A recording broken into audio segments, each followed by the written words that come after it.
gosh. Is it happening? Is it happening? Wait. No, it's happening. Okay. Welcome. Welcome to the Lucy and Corey Anti-Power Hour. That was the worst beginning imaginable. This was once to be a show that happened every month. You guys missed a great one because my internet You missed terrible. You missed it. No, it's the viewer's fault. Let's But call there it as weren't it. any viewers. I don't know. How could it be Yeah. their fault? Oh, that's They should have fine. been here live. They should have been. They should have done it live. That's true. Yeah, we should have done live. The most important news of this hours-long discussion between Corey and I is that I'm wearing this sweet Star Wars tie that he sent me for Christmas, and Specifically, A New Hope. yes, exactly, a strangely underrated Star Wars in many ways. Strangely, yes, because I saw it at a comic collectible shop near me, and I recognized how specifically it was just A New Hope, and I thought, you know who loves A New Hope? Lucy. Lucy loves A New Hope. More than anyone. It goes really well with my Against Me shirt, so I'm feeling It's a great combination. It's a great combination. Pretty fashionable. I wish we had some sort of crossover, perhaps. I would show up for that. I don't know about anyone else. I mean, like, in terms of, like, anarchist themes, Star Wars definitely has some. You could have some Against Me music in there. Throw it in. That's a whole... The Rebels. We didn't plan for this topic. No, there's just a lot of political things you could squeeze out of Star Wars, for sure. This is true. But people... And I don't think people talk about Star Wars enough. But nevertheless, maybe we should. People don't nearly talk about it enough, really. But maybe not for us. All right, so I'm sitting here in Pennsylvania. Corey and has I'm a sitting lot here of in cats. Florida. I don't have any cats, but he's in Florida, so... You got more plants than cats, really. I can't have any plants because of the cats. Oh, yeah, I keep wanting to give my friends plants, and then I realize their cats will eat them, and they can't. Give them plants as, like, gifts. Yeah, because... Yeah. That's a pretty good gift, I guess. I mean, it could be. Kind of like a responsibility, though. It's like...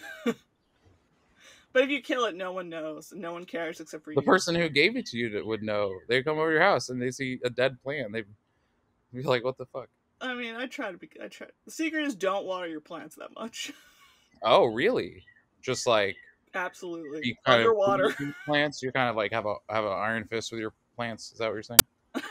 Because it's so easy to overwater and you feel like you're doing a good thing. So just like err on the side of not doing that. That's my general rule for plant survival. Okay. Make a note of that in your... That's smart. I will. So what do we want to talk about today? What's our serious business? Well, a lot of serious business, of course, on this show. But I will say, I think once a month, probably, that's a lot for people. Once every 6 months. Perfect. What an event it will be. And God knows we prepared. We have... Yeah, and then we'll do it live. Graphs. Like somewhere at like... Where should we do it live? Like the RNC. That would be very cool. I'm not sure how or why we would get to do it live there, but... I mean, I've been to the RNC, and we could only improve it. That's right. You've been to the RNC. You're like a real person. Though, I mean, technically, I also ran into Jello Biafra there, and he's cooler than... He has more cred than we do, so I don't know. Yeah, I've not been to the RNC myself. Physically. I think the most embarrassing thing is how much fun I had when I went to RNC. But not because everyone was full of good ideas. So. Well, it would be strange. I mean, I've been to events and conferences where I feel like kind of like an outsider, like a weirdo, like some YAL events have, like back in the day, definitely made me feel that way. But that would be much even worse. The art, like feeling like, out of place at the RNC. Also had a good time at CPAC back in the day. CPAC, yeah. Seeing Andrew Breitbart scream at Occupy DC was bracing. Huh. Wow, what a wild time capsule moment that taking me back there. I also want to go to Freedom Fest because Freedom Fest to us probably is like what we're supposed to be coming out of libertarianism, but it has some legit people still, and it has this whole contingent of I mean, Trump spoke there in 2015, right? Yeah. I was there. I didn't go in, but I was outside the room. I've always wanted to go to that because it's like My People, but like Bizarro World. And wait, so have you been to Freedom I've never Fest? been. It's too fucking expensive, man. You never been? I was able to go through Students for Liberty multiple times. It's I very should join that shit. It's very strange experience. There's like a mix of like cool, like theory focused, like radical libertarians and anarchists, and there's like some of those, and you like gravitate towards each other. But there's also a lot of like apolitical gold and oil investors. Like I got that sense. Yeah. In some ways, it's like the craziest, and it's all above, like a casino with like the poker games and stuff going below. And it's just kind of a very strange. It almost sounds made up what I'm describing, but no, that's the thing. I assume the contingent of like thoughtful libertarians have dwindled and dwindled and dwindled as the years have gone on with that event. I the most recent I was there was probably like 2015 or 16. Yeah, that was the last year I did anything notable, probably. But it was kind of cool being in Las Vegas. That was cool, and a bunch of us after Freedom Fest was over went to Penn Jillette's Bacon Donuts party, and I've always been a fan of Penn Jillette. And didn't he become a Democrat finally? That was weird. Yeah, well, I mean, he had the right instincts on Trump, and so that was like central. Oh, I mean, but he became it. I don't know. What do you mean he became a Democrat? You're saying he like registered as a Democrat to vote Democrat, or he like adopted Democrat? To that, but he went in a way that seemed less radical than he could be. He doesn't have to be a right winger. I don't recommend it. Well, he was never super. I mean, he was kind of vaguely associated with Cato. Certainly not an anarchist. I thought he was for a hot minute, but I don't know. He was. He sounded pretty. That would be really close. news to me. That would be news to me. No, he sounded. He had like those vibes, but I always recall him like stopping short of that actual. I don't know. Well let's ask him. Here's pet. No, sorry. If you had a cameraman, you could shift it to one of your cats, and then we could have. Yeah, my cat named Penn Jillette. That'd be a decent name for a cat, actually. Yeah, that's pretty good, actually. That's pretty good. Well, that one down. I don't know. We got all the stuff I was looking into discussing seemed pretty depressing, I guess. But yeah, that's fair. One of the things we talked about talking about was there was that ProPublica investigation of Clarence Thomas and his incredibly wealthy friend. And I was feeling weirdly defensive after I read it, not of Clarence Thomas or particularly the incredibly wealthy friend, but the fact that this dude collects weird, creepy historical artifacts, and some people think that's really creepy and weird. And I was like, God, if I was super wealthy, I would have the most unsettling house. Like, would I buy a painting Hitler painted? I can't say I wouldn't. I wouldn't like put it in my showroom so I had to think about it every day. Like, but people were either deliberately or sincerely missing the point that for some people, and I can't actually speak to super rich man, but the whole point is the historical artifact. Like, if you have a painting that Hitler painted, you know that this incredibly consequential person was there painting that. Like, it's interesting. It doesn't mean, I don't know. I just I feel like I gotta defend my creepiness, I guess. I think, well, never feel the need to defend your creepiness, Lucy, but, and I think all of what you said, like, makes sense for the most part. To be honest, I didn't read what everything you're talking about. And honestly, I'm, like, totally ignorant of, like, the actual news story itself. I only told you I want to talk about, like, the idea of, like, what we would collect if we were super wealthy. So, yes. Like, because I saw your tweet about, like, what you would collect if you were super wealthy, and I was like, that's such a fun topic and, like, thought experiment. Like, I knew it connected back to this other thing, and, like, I know a little bit about the other thing, but I don't have super strong opinions either way about the other thing. I assume, my general sense is, like, why are you looking up? Like, you're so flabbergasted. I was looking at my many weird antiques. Oh, you have weird over things there. up there. Like, let's see. Let's see. Here's something random. Whoa, what is this? This is a notification for You have typhoid fever? Are you okay? No, but someone in the 1920s, or at least we want to be ready if they did. Where did you get that? That's from an antique store very nearby. I love antique stores. Oh my god, all of the money would go there. They're so fun. And you can open up your own Lucy's Antique Store. It's my creepy house of creepy dolls and war artifacts. Lucy's House of Creepy Dolls and War Artifacts. A great store. Now, Well, what would you put in your mansion? Your creepy mansion? I don't know. That's a hard question. I'm not inclined towards, I don't think towards like the creepy element like you are. Like I would not want that weird typhoid fever thing. Or anything like that. I mean, like I collect various things. I would probably just get like more Batman collectibles and like various superhero memorabilia and posters and stuff because that's what I already collect. So I feel like I don't know if I would start collecting some new thing. I do like books, and so I've sort of got into like mildly collecting books and cool books and like signed books and stuff. I almost feel like books isn't even like, obviously you can be a book collector, but having too many books to me always felt pretty default. Like, I don't know, like who doesn't have books? Are you Jerry Seinfeld? I don't know. Am What's I? the cool books? No, I'm saying that like it's not a very weird taste. It's just like, how can you not have books? Well, it's one thing to like have a bunch of books and like read them, but it's another thing to like seek out like old or like specific first prints or signed books or like that's true. Yeah. Novels. And so I've definitely started to do that just a little bit in the last few years. I really didn't care before. For most of my life, I was always give me the cheapest paperback, crappiest, newest. I don't care what it is. I just want it to read it for the utility of it. In terms of like antique books and stuff, I got some when Jeff Riggenbach died and left me some of his books. And so now I feel almost like an obligation to carry on what was, he had a quite the book collection, clearly, from his many years on this earth. I feel like you got to tell people when you're dropping these names and organizations. You got to.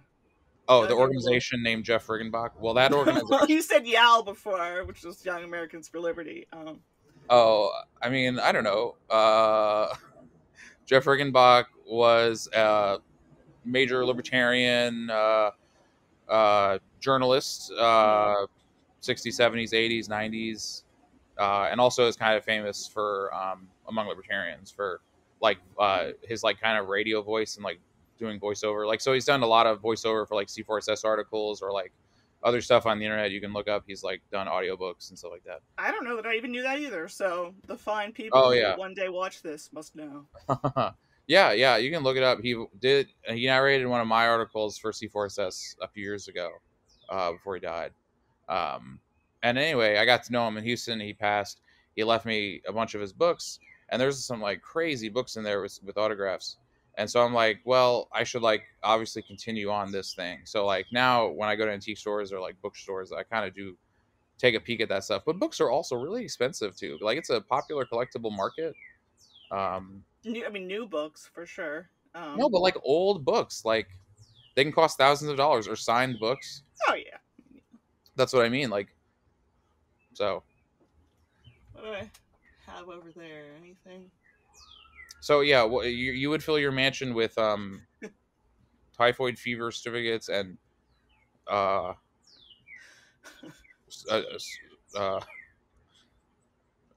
know on just Twitter nothing but that would be really off-putting if that was the only thing in there. It was just like disease. Just a collection of diseases. Just only that. There's nothing else.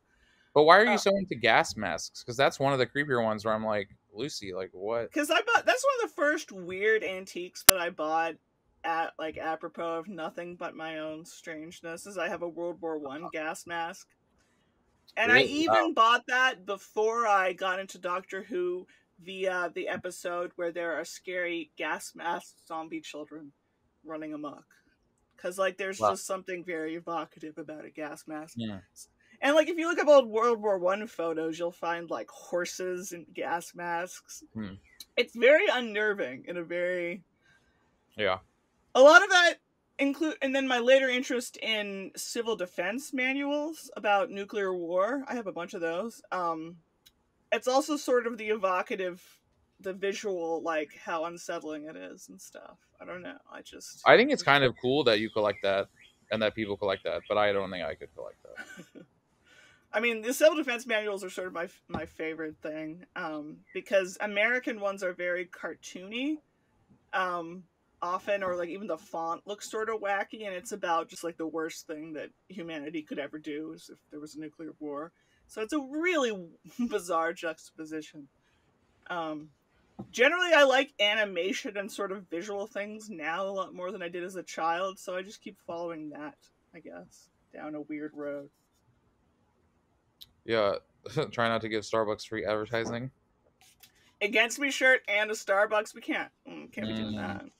True. Don't worry, I made this coffee with my own hands. I just didn't want to get a new cup, so I used that. No, that's fair. Is it recording me? What's that? Is it recording me? Are we having technical issues? What do you mean? Oh, it doesn't show like my little sound guys. Oh, I see your little sound guys. Okay, it doesn't show it on mine. It shows yours, but on mine it's not. So I just wanted to make sure. If it's on your end though. So I mean, I have a great paranoia. What with after last time? I know. Trials and tribulations, to be sure. Our viewers have no idea. We recorded like a whole episode, and then finally gave up after like infinite intermittent internet connection issues. I was at my parents in West Virginia. I didn't realize that their internet was getting real wacky that day. So yeah, it was definitely your parents in West Virginia fault. But yeah, I thought maybe we should just reenact that episode. Do you still want to do that? Because it's pretty early on in this one, and I don't know how much more we have to talk about. We could just reenact, because last episode was really good. The fans missed out on it. We could try to redo it word for word. I think we should do it, but then have a reenactment disclaimer at the bottom, like you would have on like various documentary style shows. Disclaimer? Yeah. This is a reenactment. Yeah, well, we should have gotten actors to portray ourselves. Actually, that would have been.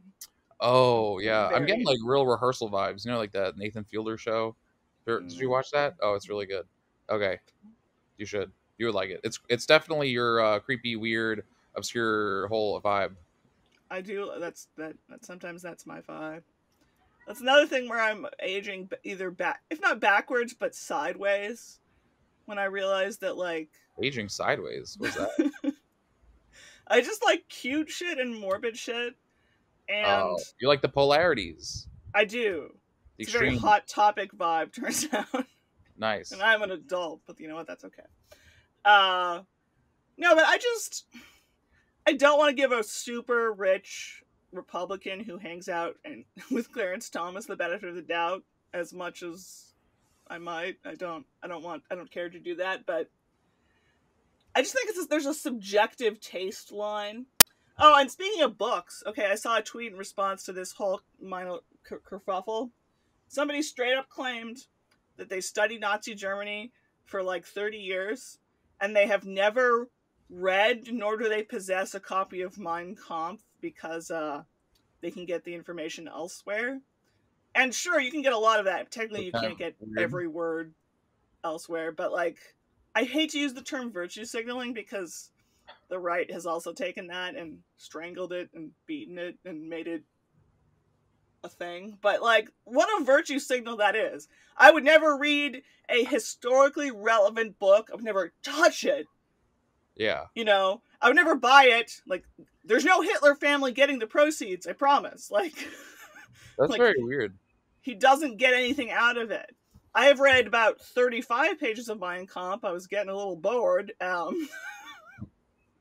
was like, well, here's a charismatic yet tedious person who starts hating on various groups by about page 3 and is a weird obsessive nationalist. Kind of everything you might expect, but, you know, yeah, interesting for a couple of pages to be sure. So, like, but it's I don't know. It's subjective, but I feel true crime is so popular, but like, That's an interesting analogy.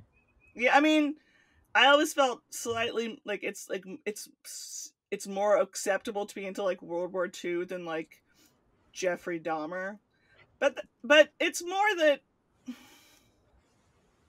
I don't know. I saw someone be like, "Oh yeah, they were being facetious, and they were like, "Yeah, my shrine to Jeffrey Dahmer is to remind me of how horrible he was," as a comparison to like people who had different Nazi artifacts and stuff. And I was like, that's kind of a fair comparison.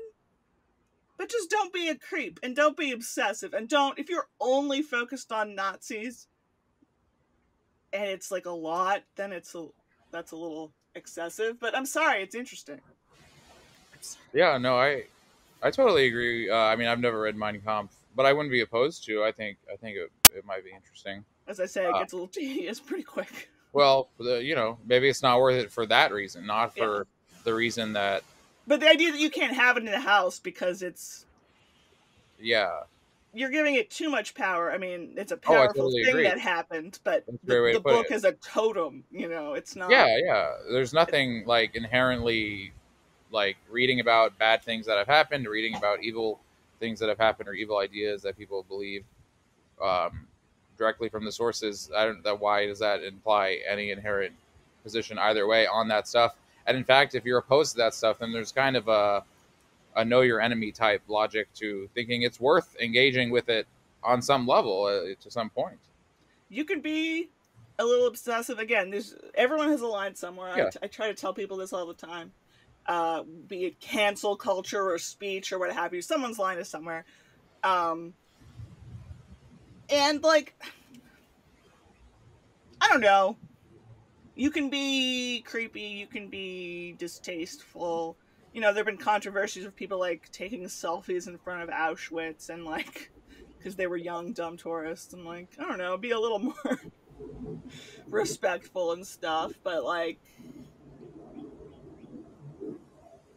okay, so apparently Jordan Peterson used to cover his house with authoritarian, mostly like Soviet art, so that he could know the enemy, and he seems super normal and even keeled, and yeah, so like, don't be too much. Like, you can be too much, try to balance your interests, try not to fixate in a strange way.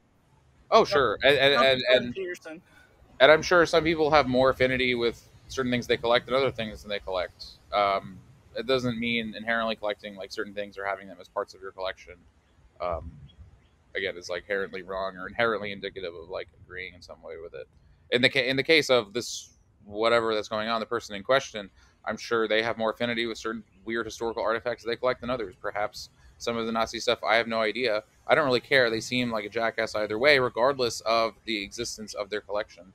Right. I think the only reason the collection is picked up, like that's what everyone's talking about, is because it's such a cool and like weird idea. And also like does like present these interesting questions about like taboo collections or something. I just really love objects. I love objects and I love history. So knowing exactly that an object was in someone's hand or was likely to be somewhere. Oh, I think that's cool. Endlessly. I agree. I don't really like. I have no interest in having something Hitler had or like any like horrible dictator had. I guess I see the interest appeal, and perhaps maybe like some sort of weird museum could be better suited for those things. Well, the idea is that he's so goddamn rich, he's making his own museum, which again, if I were an insanely wealthy guy, I'd rather have a creepy museum on my property than hang out with Clarence Thomas. Sure, those are my two options, like if I had to pick either. And this man's doing both. What a Renaissance man. There was a case where a comedian that I enjoy sometimes, my husband's always watching his podcast, Tom Segura, he gave another comedian friend that he does a podcast with Hitler's teacup that he used like once, like probably. It wasn't like his favorite teacup. And that's so weird, but I'm like... It would have been too far if it was his favorite teacup. Like, that would be... The thing. This is all insane, but it also isn't like the definitive statement on someone's secret sympathies, It's just a weird... Right. It is closer to true crime, like creepiness, than I think maybe I would have liked to admit for a long time. But if somebody gave me Also- Hitler's teacup, I would be like, that's weird. I would protect it somewhere. I would like, and periodically look at it and be like, that's so weird. And I'd like touch Your it, whole life, and I'd just poke like- it and be like, Hitler. You have like one room where like nothing's in it except the teacup. You just go in there like once every few years, like, wow, that's weird. Like, you like show your friends like, hey, you want to see Hitler's teacup? I have a whole room dedicated. I don't know. I would be honestly tempted to destroy that sort of thing. But again, I think that's my. That's what the comedian. That's what the other guy said as soon as he got it. He was like, "Am I supposed to? I feel like I'm supposed to destroy this." Yeah, I feel like there's a case to be made in terms of like a cathartic or even almost aesthetic act in itself of like destroying that type of historical item. But I also see the appeal in like preserving history, even the worst, in the right context. So I could go either way. I mean, I think I would destroy it. You think so? That would be more fun, and I definitely wouldn't want it in my house or to collect it, and I wouldn't want to give it to anyone else. And I think it could be because now you can say I destroyed like a piece of history, like a famous historical artifact. Like I didn't protect it, I just fucking treated it like garbage. And I mean, because it belongs used by a terrible person. Yeah. But historical items owned by cool people are different.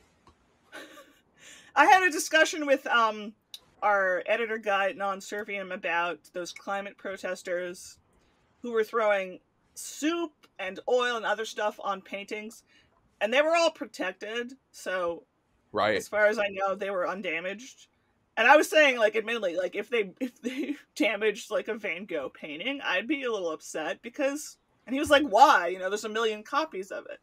And again, for me, it comes back to like the person that we know about.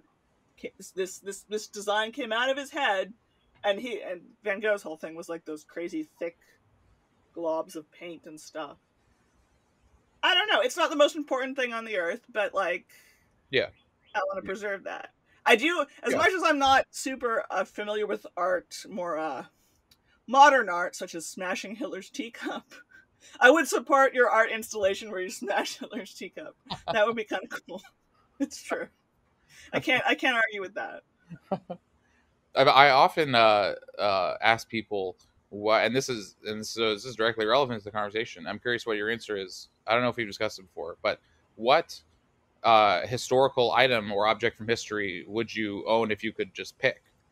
Oh, like just grab it right out of time. I mean, and now you have it. That's hard. It is hard. I mean, you go. I have an answer because I've always asked people this, and so I've thought about it for years. And I think what comes to mind for me is Aristotle's Poetics Part 2. And the reason is because this is lost history. So there you go. Yeah. I think it's so Part 1 was about drama, and that shaped the way we think about drama for 2,000 years. Part 2 is about comedy, apparently, we know from other people. And so it would be very interesting if that wasn't lost, and that had influenced our views on comedy for many years. And the idea of like finding, or having an item from lost history and being able to engage with that to me is very cool. So I find it hard to think of anything cooler than that. That's a great answer. I mean, if you think about all the stuff that we don't have, some of which we know it was there and then it's lost, some of we never had. I mean, when you think about how much history of the human race is lost or totally non-existent, it's really wild. It's so depressing. It is sad. It's a permanently unresolved mystery. I mean, unless we get that time travel thing going, which I'm crossing my fingers, first in line for that. And like I don't know, certain English nerds would be like, find those Hemingway lost stories. Like there's a million answers that somebody could pick. Another one that randomly came to my mind, which has far less far-reaching significance than your example, was George Mallory and Sandy Irvine. George Mallory was the famous mountain climber guy, more so. They died on Mount Everest in the 1920s, right? Oh. And Mallory's body was found in the late 1990s. Wow. And so, like, they conceivably they could have made it to the top 30 years before Sir Edmund Hillary? We don't know. Supposedly the other guy, Sandy Irvine, never found, had a camera. Supposedly you could find a camera after 100 years and develop that film. I mean, there's too many, you know. Like That that's is not. such a cool answer, and I didn't know you were such an aficionado of Mount Everest records and history. Well, That's very interesting. somewhere I have Sir Edmund Hillary's autograph, which is fun. Oh, that's cool. One of the first nonfiction books I ever read, and one that was weirdly significant. Again, I don't have the political philosophy answers. I have Into Thin Air by John Krakauer, which I read when I was like 10 years old. Huh. Which is about just like a collection of mishaps and bad decisions in 1996, the climbing season on Mount Everest. It's a great journalistic thing. Krakauer was there. I think he does a phenomenal job kind of summing it all up in a sympathetic, human way, but still pointing out all the bad decisions. When it comes to, you know, it costs $60,000 back then to hire a guide to get you to Mount Everest. Maybe you don't have no business being there because you're not really trained enough. There's like lots of different types of human drama playing out. But I think what captivated me most, I remember reading that as a child, was some guy named Beck Weathers was left for dead during a storm, and then like 10 hours later he just like got up and like staggered back to the camp while being like frozen and like what? It was one of my first things where I was like, that really happened, but it's like a story. Stuff that really happens can be like a story that you almost wouldn't believe it was a story. Yeah. No. And that has been my lifelong obsession, is things where you're like, that can't be real. And if it was a screenwriter wrote it, you'd be like, that's a little much. And these things happen. So that was a weirdly... Well, another piece of the puzzle fits into place. No, I love that you're attracted more to the kind of eccentric or odd or bizarre, and those sorts of answers to that question are just as fun, if not more fun, than other kinds of answers. Now, I do have another question for you, which is, have you climbed Mount Everest yourself? Not lately. Not lately. Will you in the near future, or ever try to again? I wouldn't mind being in Nepal, though I do get altitude sickness at lower altitudes, so who knows how rotten I would feel. I would love to see Mount Everest with my eyeballs in real life. You want to see it, but you don't want I don't know if I ever will. I wouldn't mind seeing it. I'm not. I have no interest in climbing. You wouldn't climb it? I would need a lot of Celebrex. My prescription. What if there was an elevator? Would you like take the elevator right up to the top? Do I get oxygen? I mean, yes. Oh, okay. Yeah, free oxygen on the house. Oh, wow, thank you. I don't know. I mean, maybe, I guess. I like heights, but some of the heights on Mount Everest sound like a lot, so. Yeah, well, I think it's a pretty tall place, so that would... Yes. I don't like heights, so that would be difficult. Although I've endured it to do other cool things, still don't like heights, so it's hard to say. But, yeah. I don't think my knee or ankle or toe is really up to the challenge, I would say.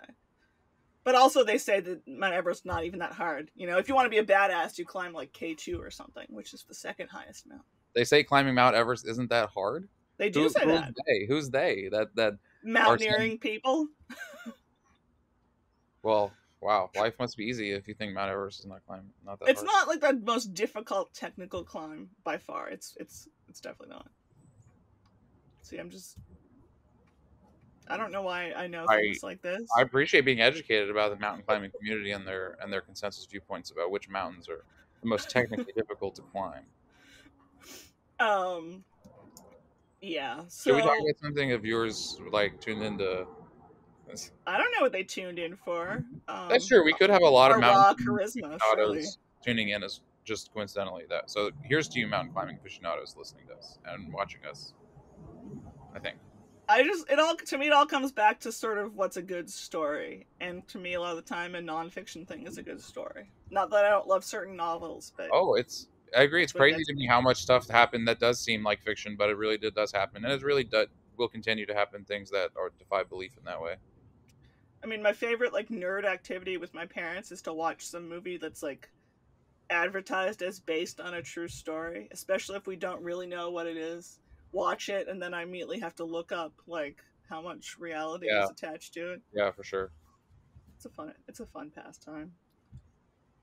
Wow. Yeah, I did that with like Avengers Infinity War. You know, I had to look it up afterwards, and I was like, I was like, I'm not sure how much of this was based on what happened in the real world. And I looked it up, and like a shocking amount of it actually happened. I was really surprised. Like I'm at not least the gonna. reports. I'm not. I mean, in the sense that it was a movie that was filmed, technically it all happened. Yeah, like those Does that events, work? like those people stood in that location and Right. it was caught on camera in that way.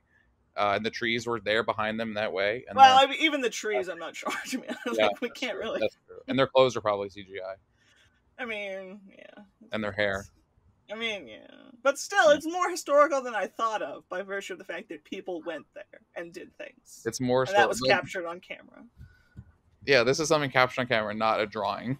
Yeah, I mean, yeah, that's true. But even a drawing, like that person drew that on that piece of paper in time and place, just like you said. So this is making this. God, it's all coming together. It all makes sense now. Yeah. I love it. What else is on the docket? What else on the docket? I guess we can move on topics. See, this topic fills me with great joy. So. Oh, what's that? No, I mean that's what we just did. Where I was excited. I thought you were saying you were introducing a new topic and saying, "Oh, this one fills me with great joy." No, there was another really depressing one I thought we could talk about, but I was enjoying the other one much too much. That's almost just as good. So, just roll a dice. And pick which depressing topic? I forget. I'm trying to think. It was just the other day they were going to pardon the guy who shot and killed Garrett Foster. Yes. Okay, so that's a topic.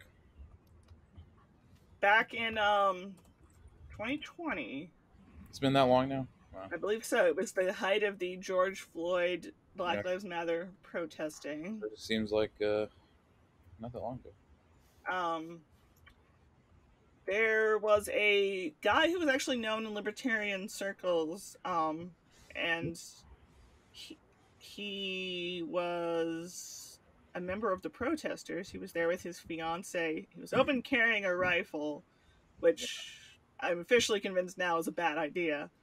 But he got shot and killed by a guy in a car, who had a great deal of, like, there's texts and other things and Googles where he was like killing protesters, like running over protesters, like talking about the stand your ground type laws, self-defense laws, and literally was like, oh, I'm gonna go kill some protesters or send those other protesters to Texas and we'll show them, kind of.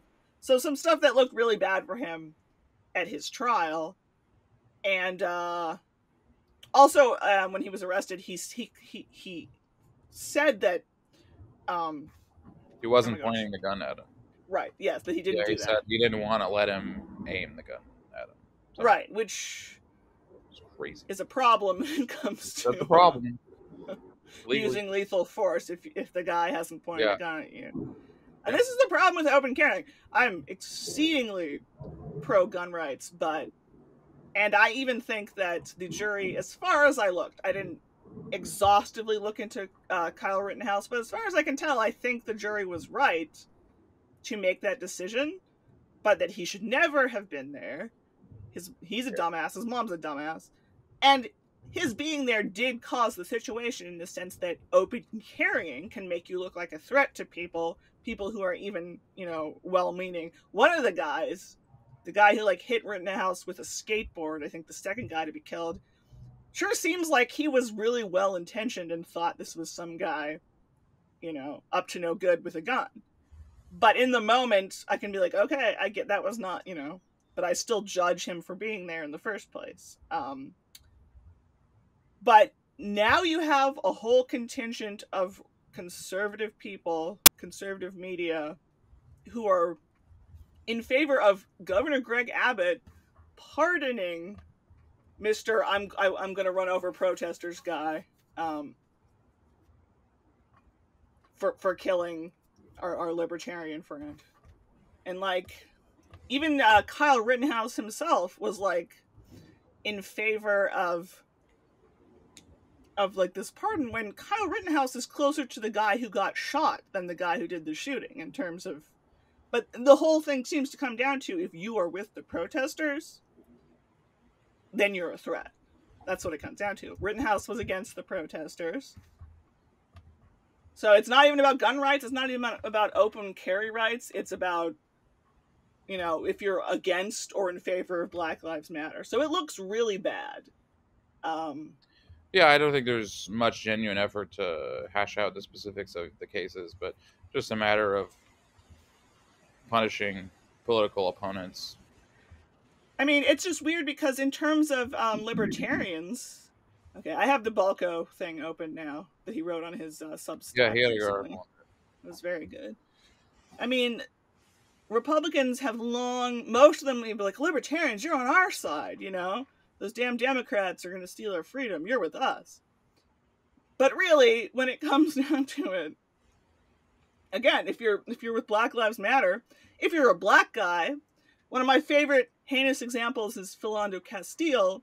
A couple years ago, had a legal handgun in his car, was stopped at a traffic stop, told the cop he had it, and was very soon after fatally shot. There was a child in the car. After this, it was Castile's girlfriend and her daughter. After this occurred, the NRA did nothing to support Castile, a legal gun owner. In fact, said because there was marijuana remnants in the car that Castile was dangerous, even though you're talking about a cop who fired a gun into a car that had a child in it, if nothing else. Yeah.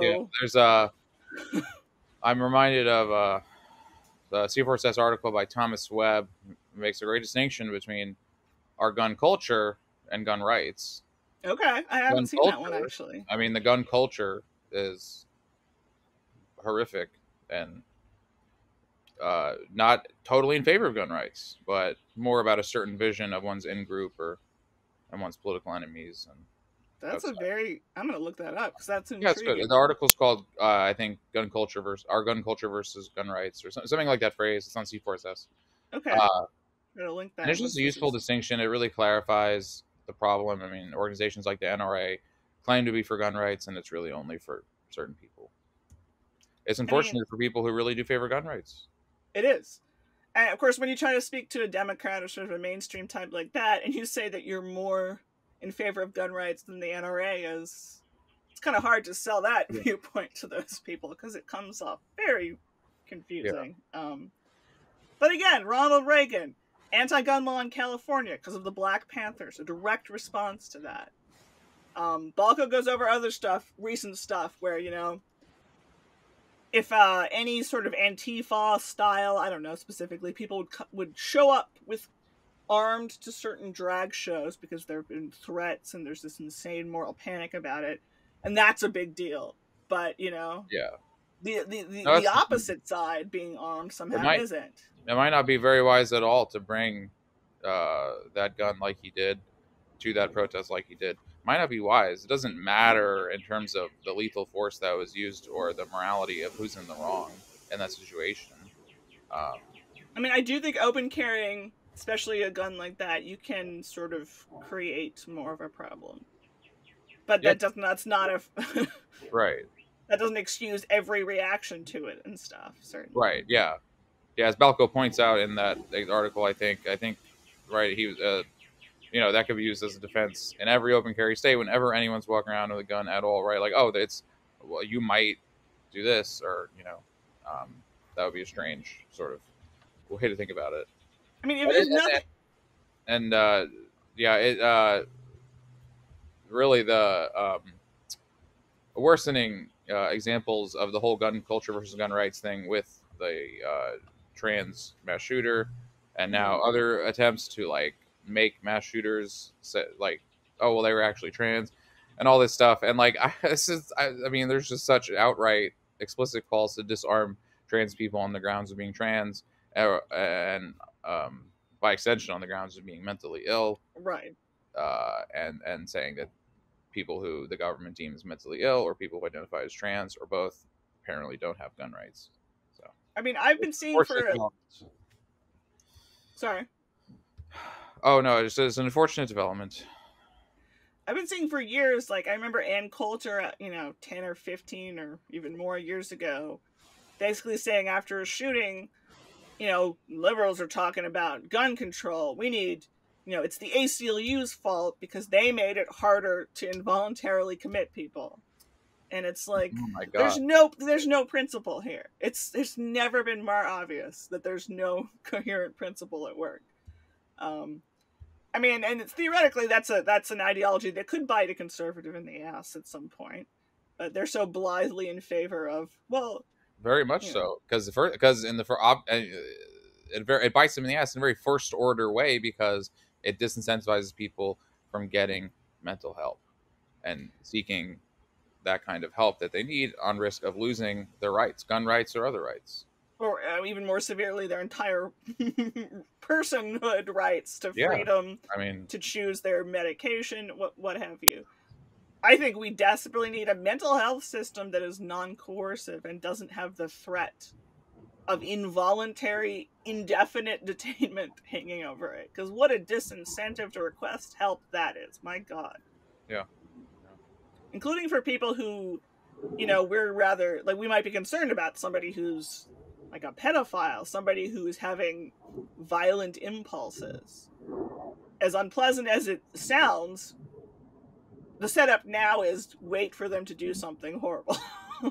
And then, if there's somebody who's like, okay, there's a place somebody with terrible impulses can talk, it couldn't be worse than what we have now, and it would certainly be less coercive. Like, Right.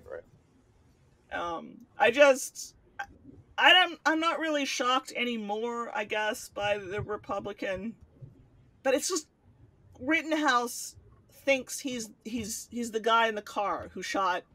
He thinks he's Daniel Perry, who was driving in a car and had a gun, and he's Garrett Foster. He's the guy who was on the ground opening carrying a gun.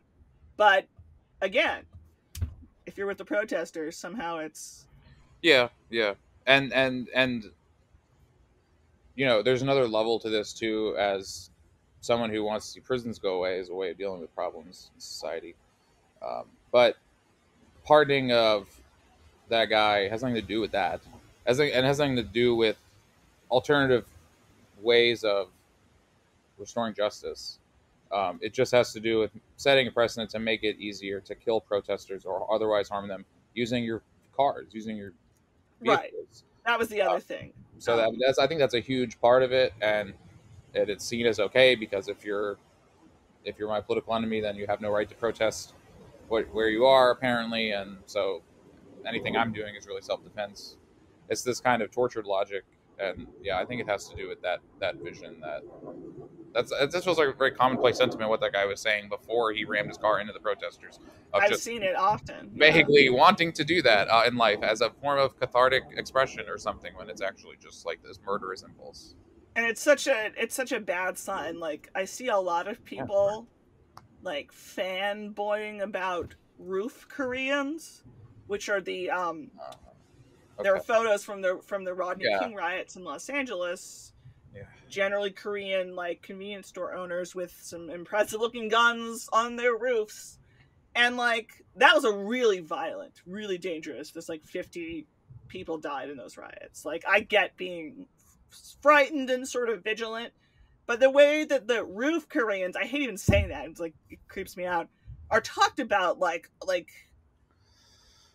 this heroic way, as if they're dying, like, oh, I hope they got to use that. Like, again, it's like whatever. It's a different type of gun culture, and it's really repellent. Yeah. I mean, I think there's in human history often been this trend of you valorize these stories of apparent heroism or bravery or like action in the face of adversity or whatever it is, and you end up just it kind of perverts the whole thing into like you're not valorizing heroism in the abstract. You're like kind of like fantasizing about this situation being thrust upon you so you could kill people. Yes. And engage in whatever else activity that in your mind is just part of like heroism or self-defense or something, but might veer into, actively like lethal force or unjustified, lethal force and stuff like that. It's difficult to parse what what morality obliges of us in situations like that. I think, Well, but there's yeah, plenty of I know ambiguity exactly what you're. Yeah, no, but I to know go exactly around. where people go all the way to one end, and it's like Yeah. it is just this kind of bloodthirsty fantasy element, which is. I mean, people looking back on it, and they were talking about particularly the 2020 protests and riots, both. You know, all the property damage, and I think, you know, on the left there can be a little too lackadaisical about property damage. Like, I'm not that broken up about a Starbucks window. Shout out to Laura Jane Grace. But you know, you can, if you smash up some independent business owner's store, that's not his life, but that represents maybe years and years of his work to get that store open. I mean, you are taking something from somebody who presumably didn't do anything. So when people, I've seen the left offer a false dichotomy between is property more important than human life? And the answer is obviously it's not. But it's not an ideal situation, and particularly with fires, because when you light a fire, you don't know where the fuck it's going to go. Especially the kind of actions taking place that definitely determines or informs the permissibility. And I agree. Like, I agree with what you're saying. It's I think the left probably underrates the connection between property and like the life of like and the time and the energy, right? And like centrality of like it's more quite a bit, I think. Where like it's more clear in a situation where like you have someone who's living in poverty and whose job depends on like this food truck they have or something, and like the prospect of like someone coming and like stealing or destroying the food truck or like wresting the food truck away from them, and like what kind of force is permissible in this situation. That food truck is central to the livelihood of that person. What if they can't eat without it, they can't feed their kids without it? It's not just this entirely detached like entity like over there unrelated to that person's life and like the sustainability of their life. So I think the left kind of underrates maybe that sort of connection, but then the right goes the other way and overrates the connection by way of like seeing lethal force as permissible way more often than it really is. Absolutely. And like implicitly like make that connection way closer than it is by saying like any kind of lethal force, even when people are perhaps like fleeing or something, like it goes back to the kind of the murderous fantasy sort of view. Yeah, I mean, and with the roof Korean thing, it's like looking back and like, oh, I would have done it differently. I would have made sure they didn't get what was mine, sort of thing. And like, the reason, presumably, that you can use lethal force when someone breaks into your home is not because they're about to steal your favorite vase, or even like your savings account under the mattress. The reason the lethal force is immediately sort of acceptable is that you don't know what their intentions are. They have come onto your sort of extended self, your property, your home, which should have the most sort of defensive control over. Shout out to the castle doctrine of yore, which to bring that back. Yeah, I agree. And again, ambiguity, absolutely, and not to trust the justice system, but I think ambiguity in these cases is presented, like those dudes. Oh my gosh, was it Texas? I can't remember now. Who chased down that black guy who was jogging and who, briefly stepped and looked at a construction site, which was technically trespassing, and took nothing. And these two guys chased him down and sort of didn't let him go and eventually killed him. And it took a while for those guys to go on trial, but eventually they were arrested because people were like, what the hell? Right. That's not lethal force. That's going on a chase, that's... And again, the justice system is horrifically flawed, but every once in a while they're getting in the neighborhood of like this. There's some logic going on. It's the nicest thing I'll ever say about the justice system, to be sure. They're getting in the neighborhood of logic. Well, in terms of, I also 20th century First Amendment court decisions in America I'm also a fan of those. They're in a direction that I like. So every once in a while, something legal is okay. I guess. Sort of. Yeah. I mean, the courts have made a number of protections viable, but at the same time, done a bunch of other stuff that's violated rights. Of course. I just think with self-defense, there is sort of almost an instinctual way to sort of try to feel your way towards something logical. Some, lethal force at some point becomes justified, but in spite of parody libertarianism, you can't shoot a child who chases their soccer ball onto your property because that was your property. That would not be proportional. Yeah. That word is very lacking from certain right people, in particular, right-wing people.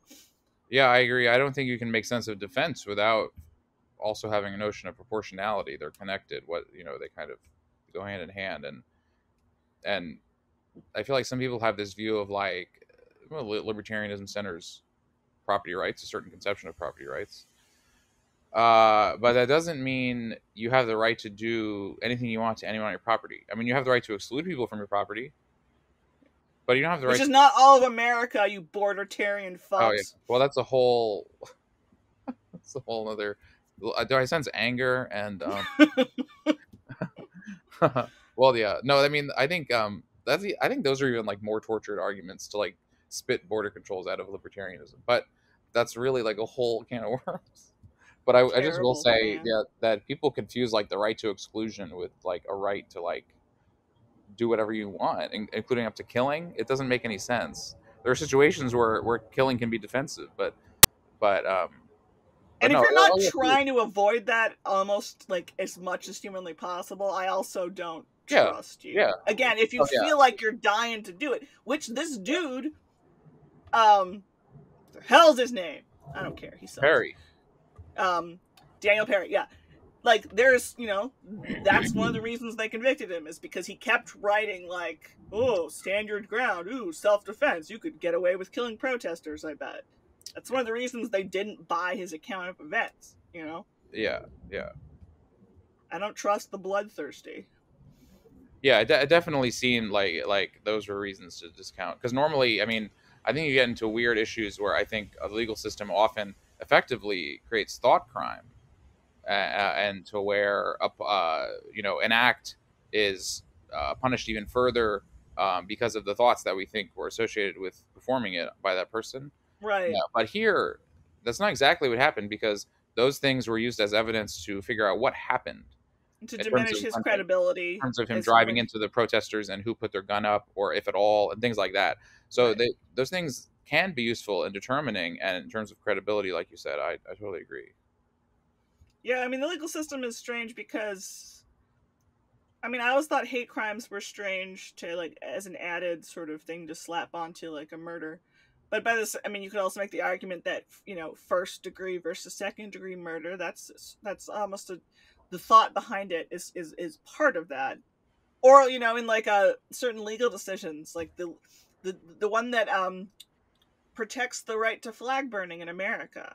That the way that was reasoned out was that if it's legal to burn a flag respectfully, because that was the way you were supposed to dispose of a flag, if you're some guy. So if you can burn it while being all respectful of the flag, but you can't burn it while being mad at the flag, you are then outlawing the thought behind it. And the Supreme Court said, well, can't do that. I didn't know this at all. That's the law is very silly. Is what I'm trying to say. That's fascinating. I didn't realize the argument that went into some of those Supreme Court decisions. If you look at the actual, I mean, or any decision, obviously, the mindset, the reasoning. I mean, there's a reason. It's a whole other silly language and way of thinking that. Yeah. Has utility, albeit limited, I guess. Yeah. I think we underrate how the arbitrariness that ultimately underpins, or in a kind of weird way, a lot of what seems to be rational on the face of it. I mean, I guess we could do worse a lot of the time, but yeah, could always be worse. We could have to end the show soon. We will never end this show. The show is forever. That's fair. Just a live feed of our lives, like the Truman. Yeah. I mean, you have cats though, and I only have plants, so my plants aren't as charismatic, probably. can watch them grow. I don't know. I mean, I've seen a charismatic plant or two. Well, I think though the first one wasn't as depressing or political. Our finals, like, we gotta have a little time to devote to something pop cultural / happy. And we didn't really discuss what we were gonna do with that, though we did talk before the show about some quality stuff, such as, again, my beautiful Against Me shirt. Against Me. I really can't get the full effect, but it has a cop riot helmet with some wheat growing out of it, which I think is a lovely visual because it's not even violent necessarily. It's just anti the institution. Very swords into plowshares, you know? That's the good Bible shit right there. But you told me you were going to go see Laura Jane Grace of Against Me playing solo soon, and that is cool. Yeah, she's touring by herself. I don't know what music she's going to play. Maybe it's her own new music, or I don't know. Either way, very excited. I'm a big fan of Against Me and of Laura Jane Grace, so should be fun. I've seen Against Me more than a decade and a half ago, which is insane. But I just read Laura Jane Grace's memoir, which is kind of fraught, but and kind of sad, but has some interesting behind the scenes stuff. And though I haven't seen the band lately or her lately, I always go back to their music now and again because, damn, that voice is fucking awesome. So I do really like her a lot. Oh yeah, she has a great voice, and yeah, the music has such great energy to it. Even how it's changed over the years a little bit. I mean, it has this passion behind it. I tend to gravitate, I think, towards a lot where you can kind of feel the emotion, whatever genre necessarily, but you feel like they're singing about something that matters to them, and it's nice for that. Yeah, I haven't seen a punk show, even if she's gonna be like acoustic or solo, like even something like that. It's been too long, and man, punk is the good shit. Yeah, I don't know what to expect with that, but I'll report back. I may have incredibly expensive Taylor Swift tickets for June, but I also really yearn for the punk shit. It's been too long. You're gonna go see the Taylor Swift at her like big tour thing? Wow, that's cool. I'm not the biggest Taylor Swift fan, but I like some of her songs, and that's pretty cool. I mean, I think the vibe, the biggest show. Let's see.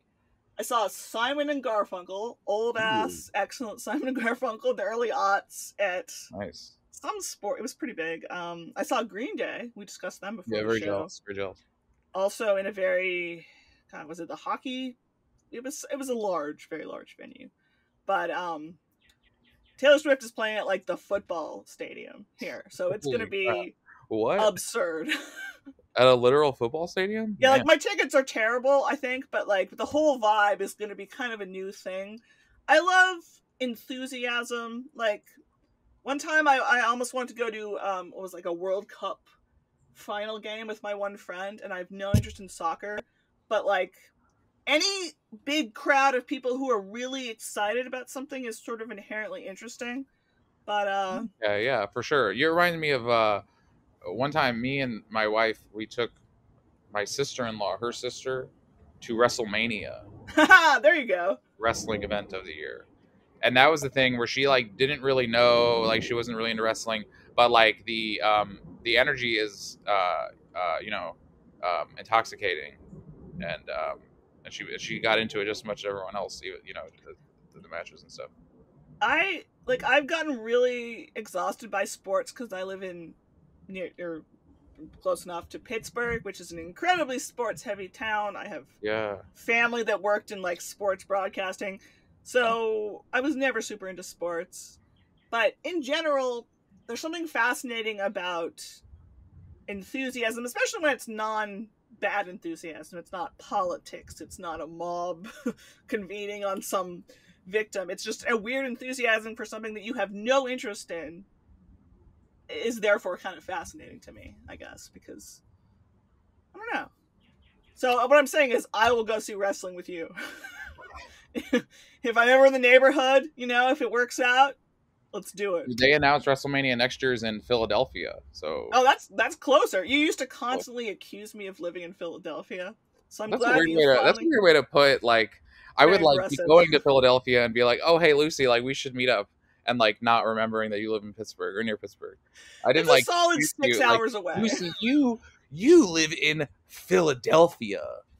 I just think I knew you for like 4 years before you could remember that I didn't live in Philadelphia. Okay, look, I'm not familiar that much with the state of Maryland or wherever you live. But it's Delaware, obviously. Like Delaware's real. I don't believe in Delaware. I've That's never true. even been around Pittsburgh. I need to. It has its charms. I would like to live somewhere else because I've lived here for too long. Do you live near like steel mills or? That used to be our thing. Now we have really good hospitals and some colleges, and we love sports. Those are our 3 things here in Pittsburgh. It's not bad. That's what you could do work. I'm not super into sports anymore. I used to be more, but I like how they channel, like you said, perhaps a kind of mob mentality into something a little more pro-social and not bad. I mean, I remember my father once responding to the mindset of like the brotherhood of the military. Things like, I don't know, like I think of Black Hawk Down, which is an amazing looking piece of propaganda where it's like, well, sure, we had a pointless bloody conflict, but really it's about the brotherhood. And my dad was like, just join a sports team. Like, what? Just join a sports team. That's great. That's a great line. I think that encapsulates a lot. And I think it leads people to underrate sports as a social technology or phenomenon. I mean, I get frustrated by it. And we have war and sports. Sports are like universal basic income. If we could just get rid of the other thing, that would be a great, like, I'd be, okay. What a weird analogy. Sports are like universal basic income. It's not my ideal thing. No, I get it. If we could replace the worst thing, just sweep it all away and just have that thing. All right, it's like a preferable alternative, like a peaceful, alternative to. You can quote me on that.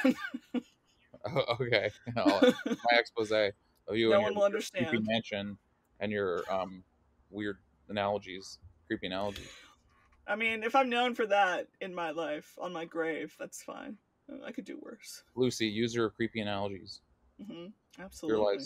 Here lies her corpse. But yeah, it's fair because I don't actually understand Texas or Florida, which are the only places that you ever seem to live. So you know what? Maybe I do live in Philadelphia. Who's to say? Totally subjective.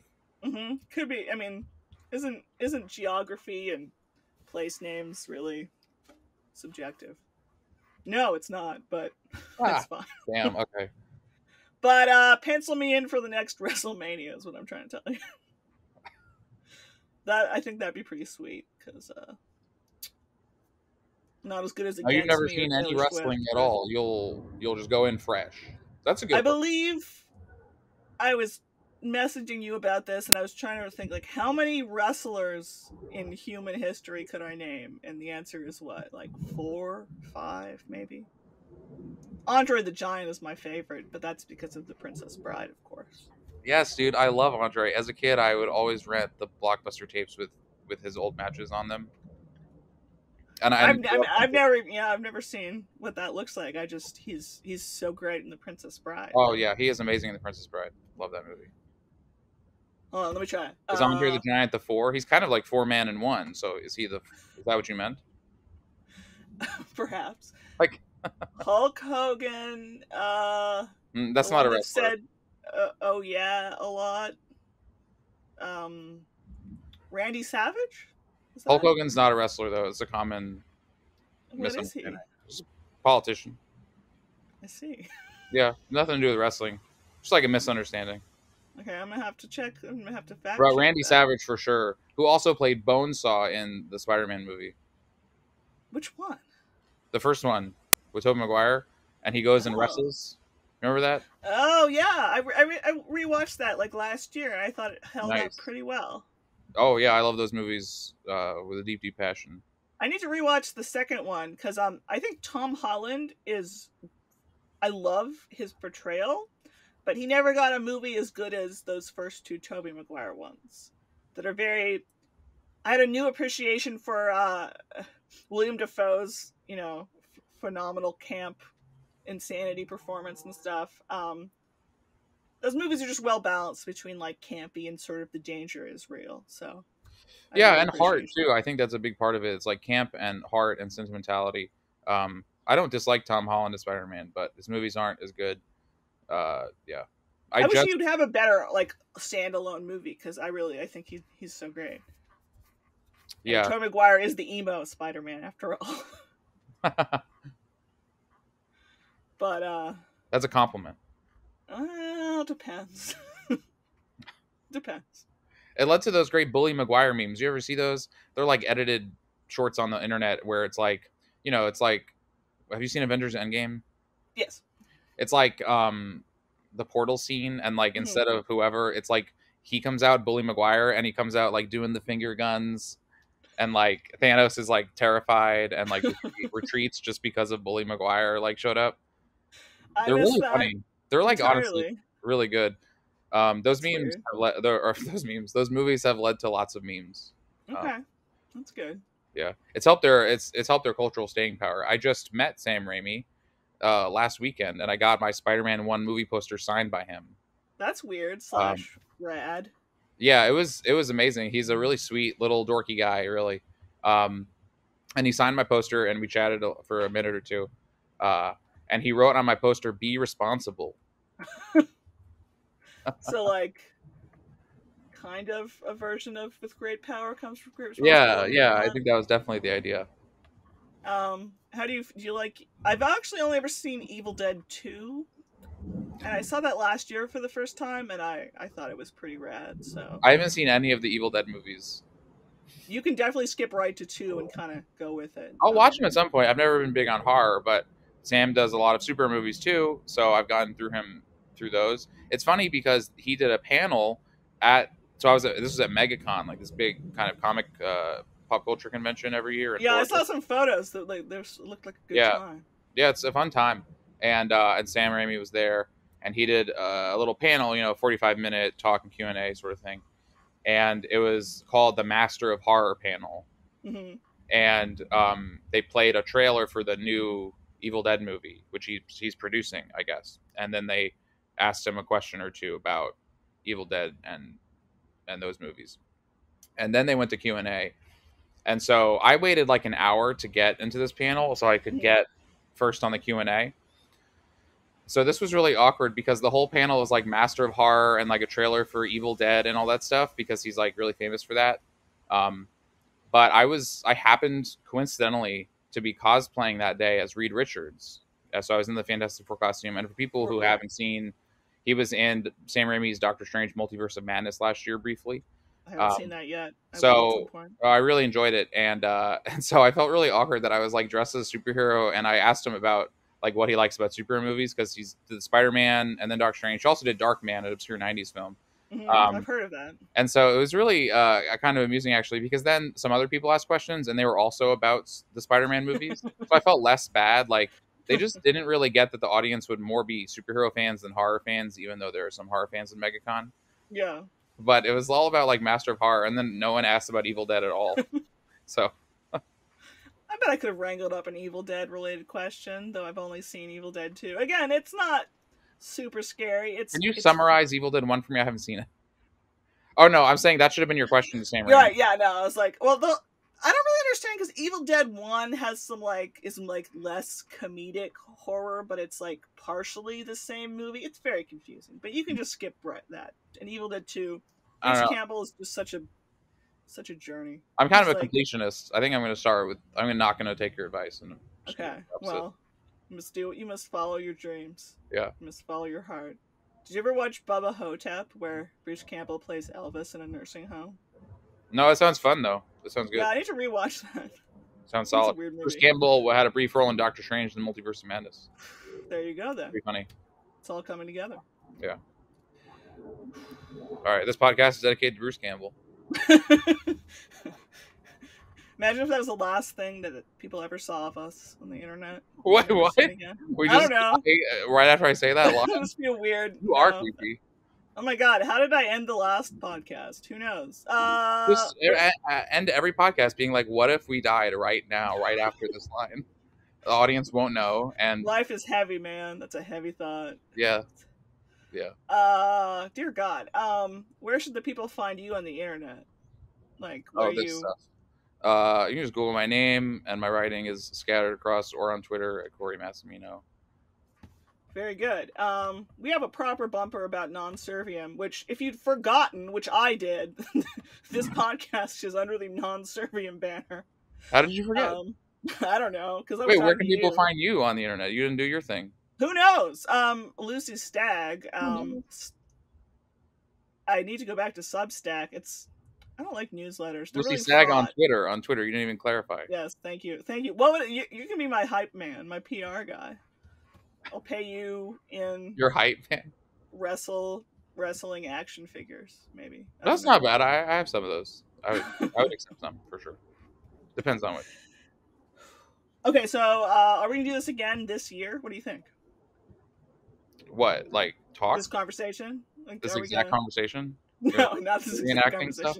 A different one. Are we gonna? Well, we can ask our viewers if they want us to reenact this exact podcast later, or if they want us to hire actors to reenact. What about puppets? Can we do puppets? Or puppets. You could do puppets. Like Muppets, not like marionettes. We could have like the old Charlie dolls. That'd be weird. Or we could have a regular podcast, like sometime in May. That's maybe? tempting. Why don't we do that? Okay. All right. So I'll see you then, I guess. See you then. Thanks for sticking with us if you've gotten this far. I had fun, so I don't really care if you did, audience. Just kidding. You're good. I did not have fun, but it was worth it anyway. I hate you so much. Goodbye. Goodbye.